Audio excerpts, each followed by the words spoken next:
The most gracious, the most merciful. جی students, ہم مسلم سائنٹسٹ کو ڈسکس کر رہے تھے. جس طرح میں نے پریویس لیکچر میں بھی بات کی کہ یہ مسلمان ہی ہیں جنہوں نے پوری دنیا پر اصل میں راج کیا، اور اصل میں راج کرنے کا حق بھی مسلمانوں کا ہے، کیونکہ مسلمان سائنسدانوں نے سائنس میں انقلاب برپا کیا، قرآن کی اصل تعلیمات کو سمجھا، جس کے اندر رب کائنات نے بہت سارے اشارے عقل والوں کے لیے رکھے کہ عقل والوں کے لیے ہر چیز میں اشارے موجود ہیں کہ آپ اس سے کچھ سیکھیں، کچھ حاصل کریں. اب اس کے اندر ایک اور سائنٹسٹ آج ہم پڑھنے جا رہے ہیں، علی بن ربان طبری.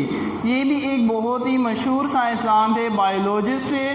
انہوں نے ایک بک لکھی فردوس الحکمہ، جس کے اندر انہوں نے بہت ساری چیزوں کے بارے میں بتایا، جس کے اندر فلسفی، زولوجی، سائیکولوجی اور ایسٹرونومی کا علم موجود تھا ان کی اس کتاب کے اندر، اور یہ اپنے دور کے ماہر سمجھے جاتے تھے، علی بن ربان طبری. تو یہ میں نے پوائنٹ وائز سب ہر چیز کو سیپریٹ کیا ہے کہ آپ لوگوں کو یاد کرنے میں بہت آسانی ہو.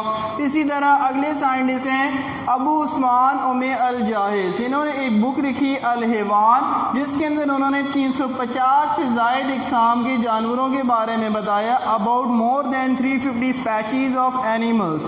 اور اس کے علاوہ انہوں نے اسپیشلی اپنی بک کے اندر آنٹس چیونٹیوں کی زندگی کے بارے میں بتایا کہ وہ اپنی لائف کس طرح سے گزارتی ہیں. تو یہ ان کے جو ہے فیمس کارنامے تھے، فیمس کنٹریبیوشنز تھیں جو کہ انہوں نے بایولوجی کے حوالے سے دیں. انشاءاللہ آپ تمام اسٹوڈنٹ سے نیکسٹ لیکچر کے اندر دوبارہ ملاقات ہوگی.